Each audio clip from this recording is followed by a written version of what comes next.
அஸ்ஸலாமு அலைக்கும் வரஹ்மத்துல்லாஹி வபரகாத்துஹு. தீனுல் இஸ்லாம் என்கிற என்னுடைய யூடியூப் சேனலுக்கு உங்கள் அனைவரையும் வரவேற்கிறேன்.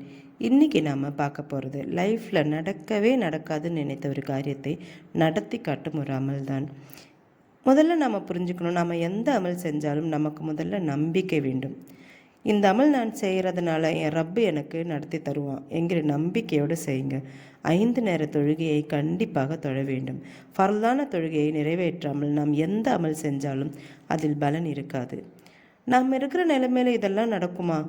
நாம் நினைக்கிற ஒரு காரியத்தை அல்லாஹ் நடத்தி காட்டுவான். அதற்கு நாம் என்ன செய்யணும்னா, முதல்ல ஒலு செஞ்சுட்டு கிபிலாவை முன்னோக்கி உட்கார்ந்து ஃபஸ்ட்டு ஒரு யாசின் ஓத வேண்டும். அந்த யாசின் ஓதிய பிறகு 11 தடவை உங்களுக்கு தெரிந்த ஏதாவது ஒரு செலவாத் ஓத வேண்டும். பிறகு அல்லாஹு ரப்பி லா ஷரீக லஹு என்று 874 தடவை ஓத வேண்டும். ஓதிய பிறகு மீண்டும் 11 தடவை செலவாத் ஓத வேண்டும். இதை ஓதி முடித்த பிறகு நீங்கள் உங்கள் லைஃப்பில் நடக்காதுன்னு நினச்ச அந்த ஒரு காரியத்தை அல்லாஹ்விடம் கூறி துவா செய்யுங்க. இன்ஷா அல்லாஹ் கண்டிப்பாக நடக்கும்.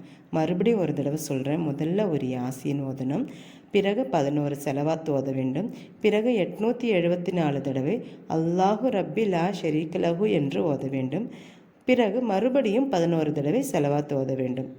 அதற்கு பிறகு துவா செய்யுங்க. இன்ஷா அல்லாஹ் எல்லா காரியமும் உங்களுக்கு நடக்காதுன்னு நினச்ச எந்த காரியமாக இருந்தாலும் ஹலாலான விஷயத்தை அல்லாஹ் நடத்தி காட்டுவான். இந்த வீடியோ உங்களுக்கு பிடிச்சிருந்தால் லைக் செய்யுங்க. உங்களுடைய நண்பர்களுக்கும் உறவினருக்கும் ஷேர் செய்யுங்க. அஸ்ஸலாமு அலைக்கும் வரஹ்மத்துல்லாஹி வபரகாத்துஹு.